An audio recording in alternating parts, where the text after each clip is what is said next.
Hey, what's going on, Washington Football X? It's your boy Rod, and we're back with another pod. We got a special guest this evening. We are joined by number 88, the great Pierre Garçon. So y'all all know who he is. Don't really need that much of an introduction.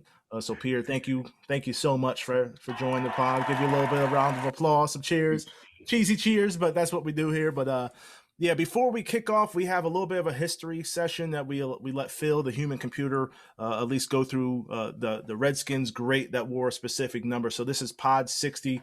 So Phil, please introduce the pod for us.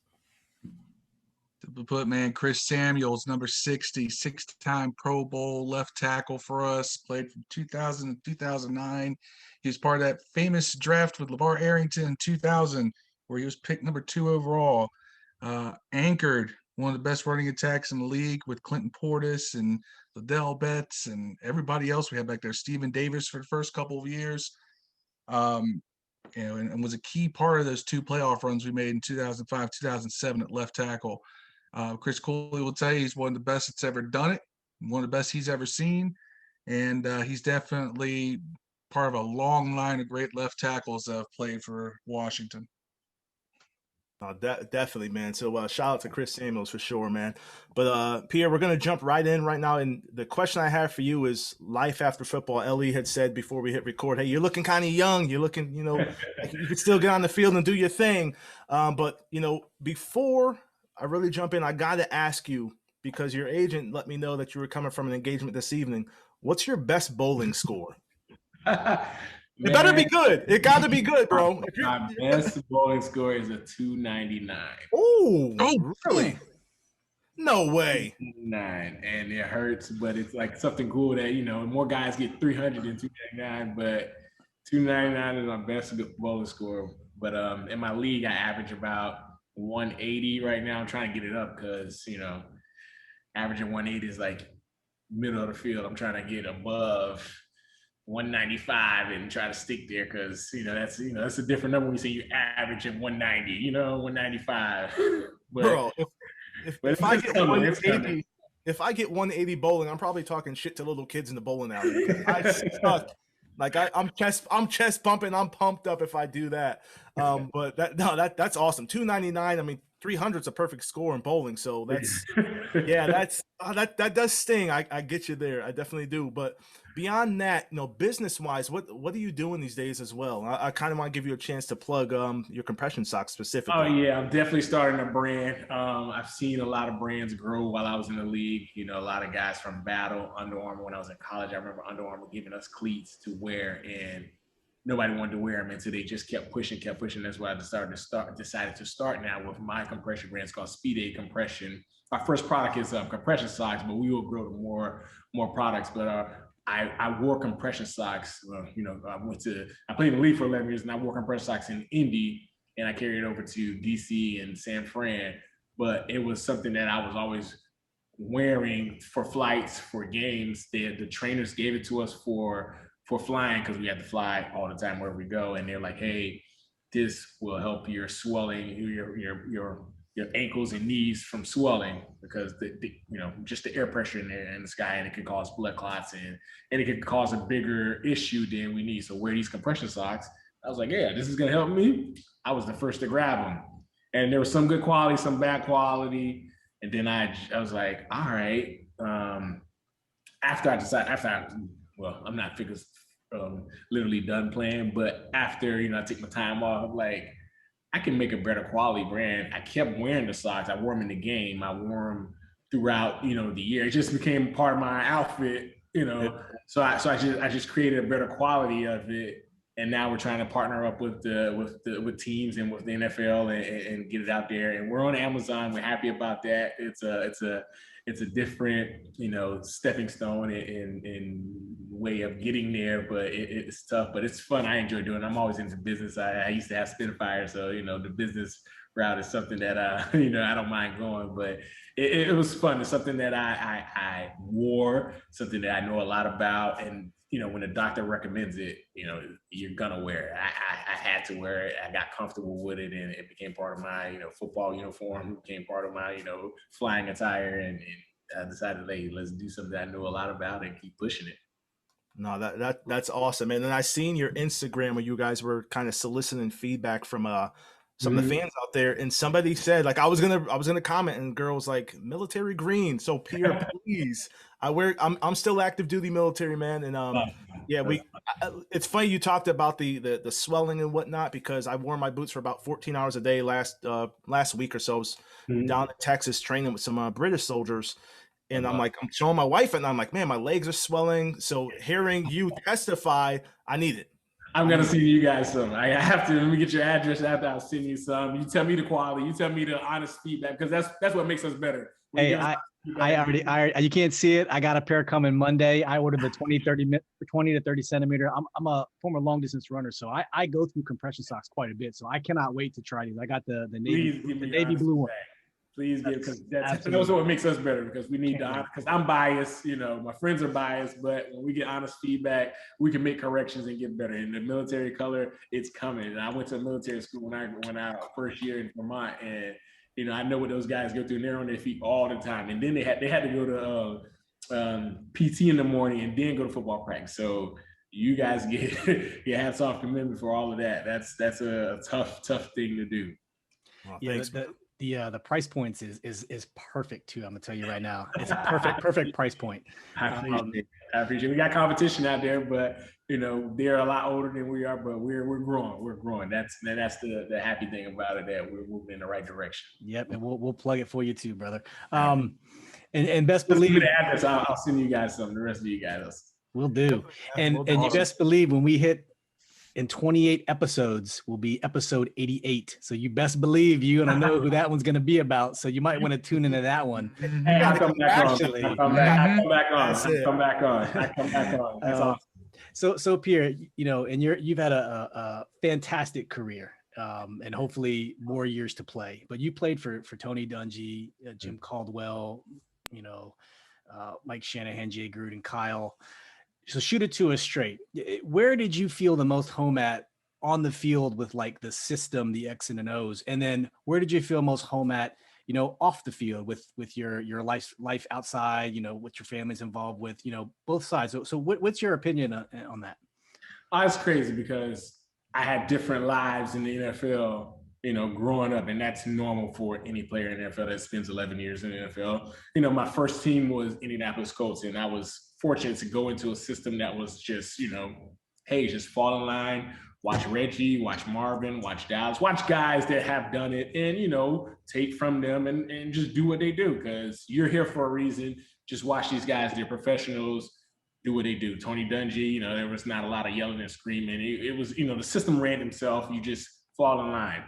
That was, that was perfect for a guy coming out of D3 that, wasn't forced into action right away, and just, hey, watch Reggie. Hey, watch Gonzo. Watch Marvin. Watch Dallas. Watch Jeff Saturday. Watch Joseph Adai. A lot of veteran to watch to learn how to be a professional. And so it was comfortable. And in DC, I was more of a leader, or coming into with different leaders, and it was younger, but it was still like, hey, now you just have to be self-sufficient, on top of your own self, because you're a leader now. Instead of following, you're setting the example.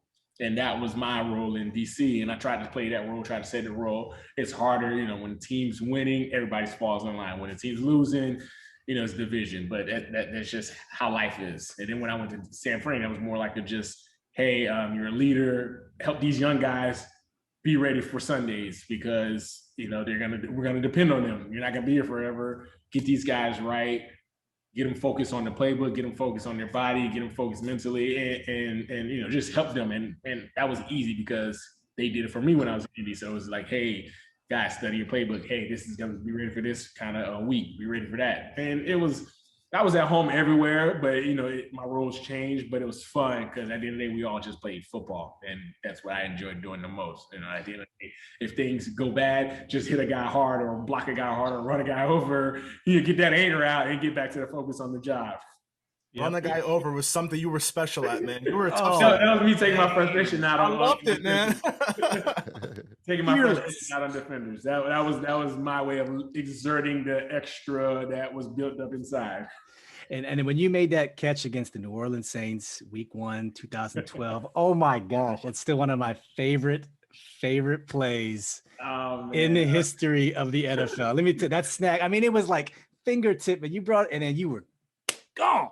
Man, it was memorable. I can't believe I made the catch. I jumped off the wrong foot. It was just one of those plays. I knew it was coming to me. I had to get to where I was going. They had threw me the ball 3 times before that. I had got hurt before that, and it just all fell together. Like Josh Morgan hit the other safety where he got knocked off, and I just had to finish it. I actually hurt my foot on that play, like 5 yards into it. It was 5 yards going into the end zone, but it was a memorable play. I remember it just as well as everybody else. And there's the iconic picture of Robert on the ground, and that was his first touchdown. It was 88 yards, my number. it was just all like, it was like the perfect storm. And I'm happy we won that game too. Yes. Believe me, all of us were excited that play. We still talk about it. Like, it's when you go back to those moments you have as a fan, it's like that's one that we all bring up. It was very special. It was very actually special. I will say this too. I've been live at the game for two other memorable moments you had. I was at that Chargers game in 2013 where you made the 2 one-handed catches in that overtime game. I was at that one. And I was also at the Philly game in 2015 in Philly when we clinched the division, and you caught that touchdown in the end zone to ice it. And those are some standout moments, just from my fandom that I got to be present for, and you were involved in. Awesome. Being there makes it a lot more fun too, especially in Philly too, because those fans, oh man, they'll let you hear. Believe me, I got a full beer chucked at me in the stands. I know exactly what you're talking about. They will let you. Let me ask you this, because you're a receiver. You came from Mount Union. You went to a loaded Colts team. You got to play alongside Reggie Wayne, Marvin Harrison. You came to DC. You played alongside DeSean Jackson. So you've played alongside some really talented receivers and have stood out amongst them. Who would you say is the one receiver that you've played alongside with that taught you more about how to elevate your game above all the others you played with? Oh, that's easy. It was Reggie. Reggie was he was just great at everything. He wasn't the fastest, but he ran great routes. He was very deceiving in his route. He had great hands, and he worked hard too. And that was the thing that showed me how to be a professional. Like, this guy would stay after practice and catch the ball on the jug machine. He didn't need to, but he did it. He would stay after and work on things that he knows is going to be called in the games on Sunday, so that, he literally went over it mentally, went over it physically, and he's working at it. He taught me a lot, and luckily that's who I got to watch when I first got into the league. But all the guys were special that I played with. D-Jack, that man, he's super fast. He doesn't look like he's running fast, but he is moving, and he can catch the ball, and he can adjust to the ball wherever it's thrown, and he loves it. He's like, "Hey, coach, throw it deep." All right. And he gets excited to that's if you want D-Jack to run fast, okay, he won't run fast if it's any other route, but he's moving, but his fast and our fast is too different. You can tell when somebody's running hard. He's running fast, but he's not running hard. But when it's a deep ball, he is turning it on, and you like, yeah, like, we didn't even know you had that much left in you because we thought you got overthrown. And he'd go get any ball that was out there, and it's like a test to him, like, hey, you can't outthrow me. And he's putting it on. Marquise, I played with Marquise Goodwin. He was also a fast receiver. Santana was I got a Santana in the end of his prime, but he was, you can tell that he was a take it to the house every time. Like, that was my mindset, take it to the house, no matter what, no matter where you catch the ball at, we're trying to take it to the house. And Santana was, I always watch Santana's highlight, and I stole the spin move. His boss. Yeah, you did. I stole his boss because we were at practice one day. I was like, man, Tan, I used to watch you do this all the time, because when I played against him against the Colts, he was spinning. I was like, damn, like he putting it on us and he's spinning the ball. And then I asked him, like, Tanner, why you don't spin the ball? And he's like, oh man, so I'm like, hey, I'm gonna do it. And we was like, just doing it. And then it just all of a sudden just caught on game days and just kept getting everybody hyped. But Santana taught me a lot, and he stayed committed to playing football, and he was, a veteran, especially a veteran in the DC area, because it takes a lot to last long in the DC market as a great player, and he did it. So he definitely was a lot. I learned a lot from him. I'm gonna tell you, I'm gonna buy some socks too, man. I'm gonna support the cause. I appreciate it, man. Just give me the honest feedback, and For sure. I'm gonna make adjustments. I'm gonna get it right because nobody's in that compression sock space, and I was warned I had to wear it because we had a lot of injuries in. It's documented in DC my injuries, so I definitely lived by them and had to do everything to get my foot, my leg back to play on Sundays, which I didn't mind doing because I enjoyed playing on Sundays. For sure. But don't let that stop you from sending us some signed socks too, man. It's all good. We'll take those too. It'd be my pleasure. That's awesome. I like that. Hey, but look, you started out your career with one of the greatest of all time, Peyton Manning. Did that make it harder for you to play with lesser quarterbacks as your career went on? Did it make it harder for me to play with? No, because I knew I got lucky. I was like, hey, if Peyton say anything, you got to do it. It was like, hey, just learn from them and then try to communicate it to different quarterbacks how receivers and quarterbacks should be on the same page. Because at the end of the day, we're serving the quarterback because we want the quarterback to throw it to us. And even if he throws a bad ball or a good ball, we want to make him look good.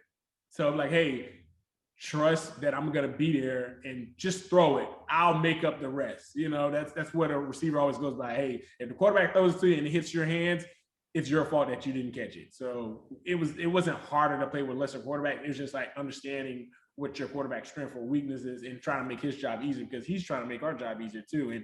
And when the quarterback's in the pocket, he's dealing with so much stuff that the receiver don't see that we're like, hey, why don't you throw a good ball? It's like, well, I had somebody on my leg, I had somebody on my shoulder, I had somebody on my, I had somebody all over me. Like, damn, throw the ball good. But, he's like, hey, well, just throw it in my area. I'll figure out the rest. and you just have to help, man. That's what the team's about, just helping guys. Let me follow that up. How many throws did it take for you to figure out a quarterback wasn't really that good? It's hard to say a quarterback's not that good because they're a quarterback for a reason. There's just different quarterbacks that throw it at different speed and at different moments, and they're better at different throws. Sorry, my I like your answer. This is very political, man. I appreciate it. No, it's true because you can't say a quarterback isn't good. You just have to say he struggles in certain things, and that's normal because there's receivers that struggle at certain things and receivers that are good at certain things. But it's also the size of the ball is different from college, which makes a big difference because if you can't grip it, you can't throw it as you used to in college, which, sorry guys, my computer is saying that it needs to be charged. Wow. I don't know why it keeps giving me notification. I plugged it in. Wow. Sorry, guys. Good. Did you guys hear it? It's Microsoft, baby. We can hear it, but it's good, man. All right. I plugged it in. But yeah, it's the thing that you judge a quarterback from a receiver standpoint is the arm strength because you can't really tell how fast the ball's coming in the league because there's no stripes on it. When the stripes are going faster, you're like, oh, he's throwing it. Yeah. In the league, there's no stripes. So you just have to, you kind of notice it once you look at the ball a million times, how fast it's coming. But when it's wobbly, it's like, it's harder to tell. But when the ball hits your hands, you know how hard it came. Yeah. And when the quarterback's consistently throwing it hard, you prepare for it because you have to have all alerts on. But when he throws it soft, it kind of, when he changes up his speed, it throws you off a little bit because you're anticipating a hard throw and then the soft throw comes. But, you get used to it because the quarterback usually throws it the same way all the time, unless it's like a deep ball where you can, figure that out on your own. Yeah, dude, that's some good insight for, young wide receivers who maybe listen to this podcast. A lot of people don't know that. A lot of people don't know that. I didn't realize that at all, but that makes sense. So that's a good profession. That's a good gauge, obviously in college, but the pros you have to adjust and know your quarterbacks. That's cool. And then in college, the league, the lights are on all the time, so the ball does go away and then come back, and it's a lot of things that go into it. But that's our job. That's part of football, and that's what makes us special and different from college football, because in college you can definitely judge it. And then the lights with no stripes and the lights, it goes away and comes back. That's crazy, man. That's Mhm. that's And then insane. you got a defender, on you trying to make you drop it. And then you got 60,000 people, in your ear, but you block all that out to make the catch.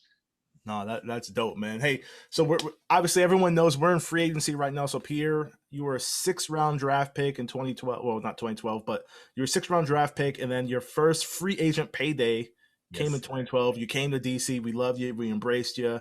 And then you got another payday again when you went to San Francisco in 2017. So the question I have for you is, as you look at the free agent wide receiver market, it starts to heat up right now.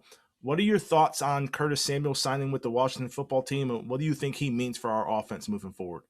I like it. I haven't watched Curtis Samuel that much because Carolina, they don't show their games as often in South Florida, which sucks. But there's a lot of teams that they don't show a lot, but that's how the NFL works. But I like it. It definitely gives another weapon on receiver in the receiver room, which Fitzpatrick will need because the more weapons on offense, the better. The running game is solid.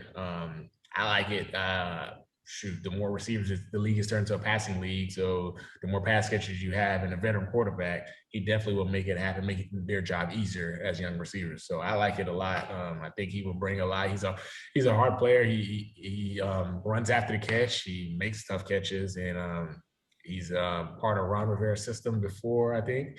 Yep. So that definitely helps with familiarity, and I like it. The more receivers, the better, because the receivers love catching passes, and you have a quarterback that's not afraid to throw it. It's a beneficial asset to the roster. Now, before we kick to Steve, now you said more receivers the better. So as a competitor, did you truly like more receivers in the wide receiver room, or did that make you work a little bit harder and try to stand out? You see the screen? Yes. Yeah, we got it. Check it I'm out. up there in that second deck. Wait, this isn't the fun part. I'm a little emotional on the video, so That's the touchdown catch I remember. that's called Right in front of me. That's called the okey doke. So Pierre, I just want to say that's my second favorite play you ever did, and that catch actually sealed the playoff hopes for us. In that game, you guys were working them, and that just ended it. And then DeSean after that was, did his dirty bird and all that stuff. So he enjoyed playing against Philly and Philly. Yes. Yep. Go ahead, Phil. I gotta say this. All right, 2013, probably, obviously, your most memorable year production-wise. I mean, you broke a long-standing franchise record with 113 catches, breaking the Hall of Famer Art Monk, my personal favorite player of all time as a kid.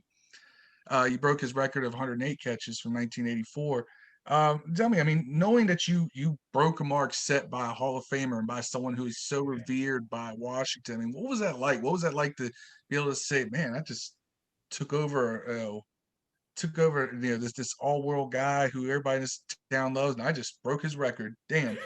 And did you hear anything? Did Art reach out to you? I mean, how was that?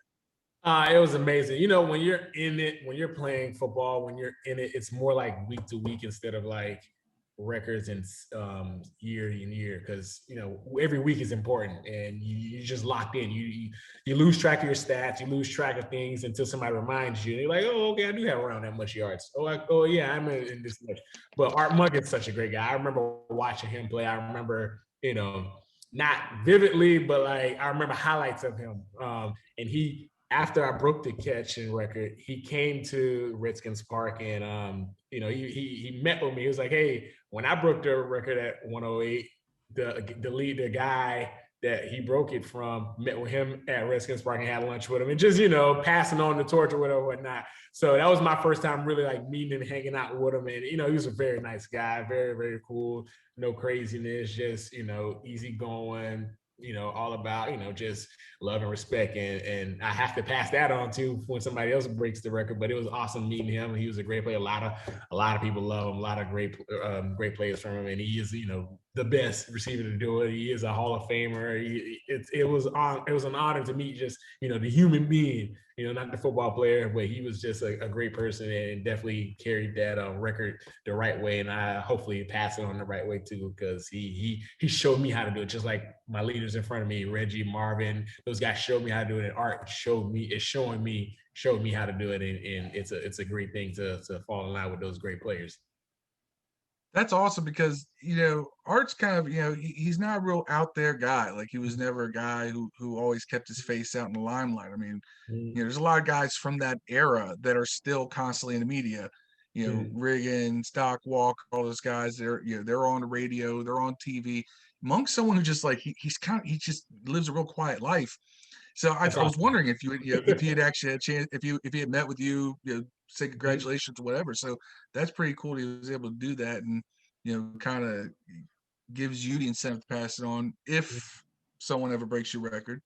Records are meant to be broke, so it was fun. It's fun, but I'm happy that he came in and spent some time and he met with me, and that was a memorable moment. That was really like, oh man, you really did something, something big, because like I say, it's been a record for a long time, and never, nobody just doesn't think about it or until it's in danger. But he showed me, why he got the record and how to pass it on, and I was happy to get that experience. That's awesome. Pierre, yes, we talked about 2012 a little bit, and for a lot of us, and we talk about this a lot on the podcast, it was such a great year. Then it all whatever happened. Did you guys, like, in the locker room, were you guys aware that was kind of coming apart the way it was, like with the Robert situation, or was it kind of like we just got to stick together and go play and go ball out? You always got to stick together, regardless of what goes on in the locker room. You have to, leave that in the locker room and go play football, because that's your number one job. Your job is to make plays on Sundays. Throughout the week, things are always going to happen. You can't change it. You can't, focus on that. You have to keep playing. Unfortunately, Robert got hurt. There's decisions that need to be made. Everybody wants to play. You can't go against the coaches. Coaches got to make decisions. Players got to make decisions.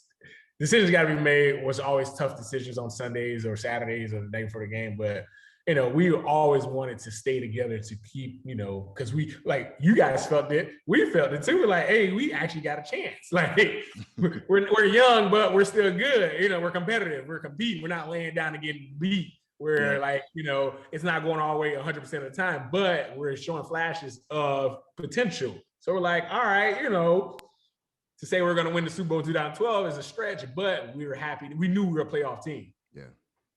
So it was like, why are we trying? There's no reason to break it up. It's like, hey, just keep going, because it's going to come. One bounce of the ball, we have a different conversation. Yeah. I'm going to talk to you about this real quick too. Everybody on this podcast is a minority, right? In some capacity. And we all talk about how we take pride in how we communicate, how we articulate things, especially in our workplace, because we feel a little bit of responsibility to do so and being a minority. And I'm sitting here listening to you talk, and you're incredibly articulate too. Do you feel that responsibility to kind of handle yourself the same way, or is this just naturally what you do and it's just kind of the way it goes? Or it's just natural. I guess it's from learning languages. I speak Creole, speak French, and also just communicating. I majored in communication in college, so it helps to speak clearly. I had the crazy thing about it is in college I hated public speaking class, and now I had to do public speaking for a career. So I guess through the ropes I learned to get better at it. Yeah. And when I'm talking to my friends, they kind of understand what I'm saying, and when I'm talking to people that don't understand, I have to express or explain more and give more communication skills and verbal skills and to help get my point across. All right. That's funny, because I was just talking to my daughter earlier today. She's 13 years old, and she said something to my wife and I, and couldn't really understand. I was like, you need to enunciate your words correctly so I understand what's coming out your mouth. And I realized, I'm like, okay, you don't be crazy, Dad. Don't do that to her. She's a little baby. She's 13, but it's you got to grow them right.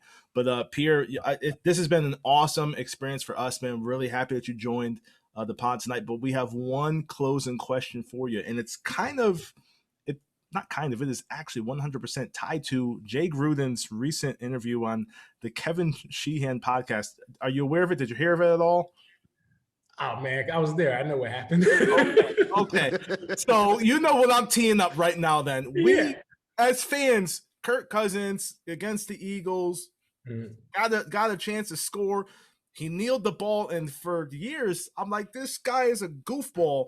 And then listening to Jay Gruden, a couple weeks ago, he said, hey, we actually wanted Pierre to run a fade, and Pierre did not want to run that route. So I want to know, do you actually hate running fade routes, man? Listen, no, he said, back shoulder fade. And I'm like, we're not good at back shoulder fades. Like when you're running a back, technically you don't run a back shoulder fade. The quarterback just throws it back there and you adjust because, that's how football is. You adjust. I was like, coach, let's run the fade. And if he throws it higher, he throws it, I'm going to go get it. But let's not try to do a harder play because a fade is easier. Like if you throw it to the back of our I'm gonna give you some insight. Our thing is to throw it to the back pylon, and if it goes out of bounds, it goes out of bounds. Nobody can intercept it. Mm-hmm. If I catch it, I catch it. But we're like a back shoulder fade is like, hey, keep the defender in front of you, and he throws it on the back. And if you're not running as a receiver, defenders know you're not running, so they're not gonna run, and they have the back pylon as a defender, another defender too. So I'm like, coach, that's not like and I'm like, Kirk, throw the fade instead of the back shoulder. Just change the mindset of it. It was a lot of miscommunication. I'm like, and then Kirk was a young quarterback. Yeah. Which is saying one thing, I'm saying one thing. Players, at the end of the day, players, we talk. We're like, hey, I feel this. Do it. Yeah. Kirk got nervous. It's not Kirk's fault.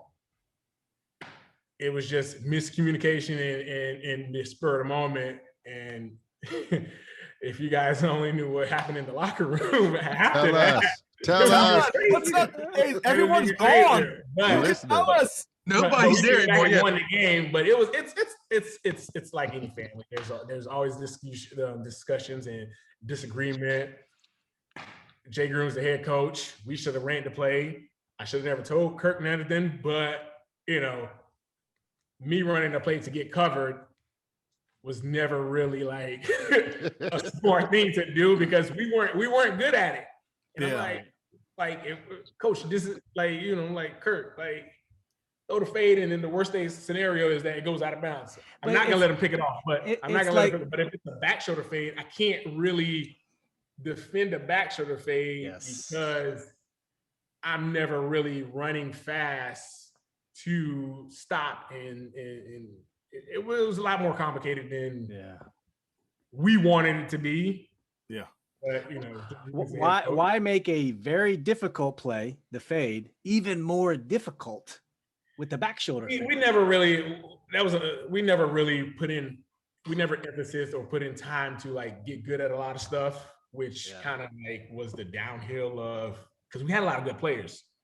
It was just, we never really practiced on getting good on things. We just tried to catch teams by surprise or do something that, they didn't expect us to do, or just let one of our great players beat them. It wasn't like, hey, let's get good at this. Let's get good at this. It was just like, hey, all right, such and such is good at this. Let's do it. When the defense catches on, let's figure out something else and let's just do it.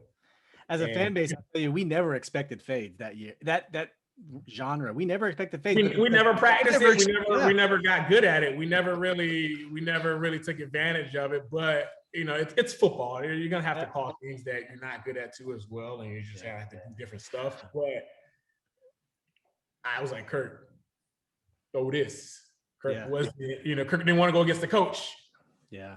And was the play that we watched, was that a called fade, or that was a specific route that you ran? I mean, it was a route. It was called. It was like, hey, they're gonna bite on this, and if he bites on it, it's gonna be wide open. They did.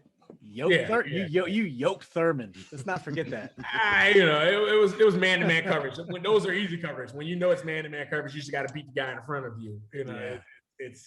It's how they played. It was the scheme. It was we know that because we ran that same play at a different year that we played them, and it was a different DB, and they got beat by the same one. And it was a touchdown catch, and I slipped and fell on the back of the end zone going the other way. But it was a couple years later. It was what you draw up against a team that you know. Gotcha.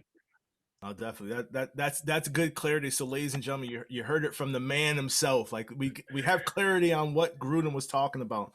But that's it was the back shoulder fade. Gruden's a big fan of the back shoulder fade because he had AJ Green in Cincinnati and Andy Dalton, and they were throwing back shoulder fades, and it worked for them. And he tried to make it work in DC. I don't think we ever completed. We probably completed one or two. I think so, man.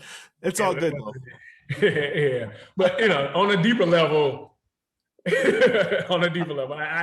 know what was going on, and there was confidence in there, and that we were just trying to just change the wording of the play instead of the whole play. Yeah, that's what's up, man. But one thing we do in the Addicts podcast before we close out, we always give a shout out to folks. So I'm gonna kick it off and then kind of go around the horn. But I want to give a shout out to your talent director Janine for helping set this up, man. Obviously, Pierre, to you as well. It means a lot, being a Redskins / Washington football team pod. There's a lot of us out here, and I'm pretty sure we're all trying to scream to get guests on and talk football. But it's a passion. We love it. So just shout out to the community. Shout out to yourself and Janine, and shout out to Speed 8 Compression as well, man. So definitely looking forward to testing those out. Yes. And I have to send it to your military buddies too, so I can get authentic feedback from different people, so that I can perfect the product, so that we can help out in the local area, especially in DC too, man. No, I definitely appreciate it, man. And Steve, you got any shout outs, brother? Hey, I just want to thank Pierre for coming on. It was a pleasure. Thank you so much. Thank you guys, man. I love what you guys are doing, man. You guys are real fans, and that's why we love playing in DC, because everybody's talking about football. It's a football town. So we love playing for people that love watching football. And I love going hard, especially, throughout the BS you go through during the week. And then on Sundays, you just can't wait to just put it out there on the field against a defender that doesn't know what's coming to him. Absolutely. Phil, you got any shout outs, brother? Yeah, I mean, just saying to you, shout out to we got a legend. We got a legend in our lifetime on our podcast, and somebody who I remember everybody was talking about, oh, we drafted RG3, blah blah blah. I remember in 2012 being the guy saying, y'all realize we got Pierre Garçon from the Colts? I was hyped. That's our number one. My boy is a huge Colts fan, whatever, and like he was pissed when you came to us, and I was like, hell yeah, we got PG 88, baby, let's go. And I was 85 for the Colts, but yeah, it was I was definitely hyped. Man, I was more excited than anybody, man. I was like, DC. It was between DC and Minnesota, and I'm glad I made it to DC instead of Minnesota, man. It was I was ready to fly out that same day. I didn't go back to Indy for none of my stuff. Like I was in Ohio. I got the millions now, baby. I didn't move my stuff out. I was ready to go. It was the perfect jail, the perfect storm. Everything came together, and I was so excited. And Kyle Shanahan was the one that gave me the first call in free agency when that opened up. So shout out to him. Tell you what, Pierre, I mean, maybe the franchise needs to bring you on just to market the team to other players. What you're talking. Tell these free agents, man, go to DC. You want to know what's funny? I gotta holler at Dan, because I've been trying to holler at Dan about some business, but I enjoyed my time in DC, and I would love to see DC, the Washington football team, win, because they treat you well. You play hard. It's all love. Like, hey, just play football. Don't worry about nothing else. Just play football. Everything else will take care of itself. And we miss you at Eastern Motors, Paisanos, Ko-Fi, man. We miss you, bro. Friends, I miss it too. Trust me, I miss it too, man. I had a great time in DC, and I need to come back soon. I need to come back. I got a couple shout out. Shout out to the back shoulder fade. I'll play it. Hey, shout out to Dev, one of the addicts here who couldn't be with us tonight. Yeah. And shout out to you, man, because you coming on here, our kids think we're celebrities when we talk to professional football players. So tonight, when they wake up in the morning, I'm gonna tell my daughters I talked to Pierre Garçon. He was cool. and he gave us a lot of good insight, man. So much love and Glad I appreciation to can you, help. brother. Thank you guys. Thank you guys. Really appreciate the platform, man. Yeah, and Pierre, so we start with you plugging just one more time. Can you at least direct folks to the name, if you got a website, Amazon, whatever, for your Speed 8 compression socks again? All right, this is Pierre Garçon, PG88, always 88. Please, I would like to thank you guys, Washington Football Addicts, for supporting me throughout the years, even after my years in DC. Help support my brand that I'm starting, Speed 8 Compression. Our first product is compression socks, but we will grow. We're looking to sponsor different teams in the DC area, different organizations, different events. I love doing events. I love giving back. I love being part of the community. So we're looking to sponsor, looking to grow, and looking to give you guys a great product that you will benefit from. All my orthopedics out there. I had to meet up with a lot of foot doctors in DC, so hopefully they give me a shout out and give me a chance to put my product in their office. No, absolutely, man. Hail to that. Appreciate Yes, you, brother. I appreciate you guys.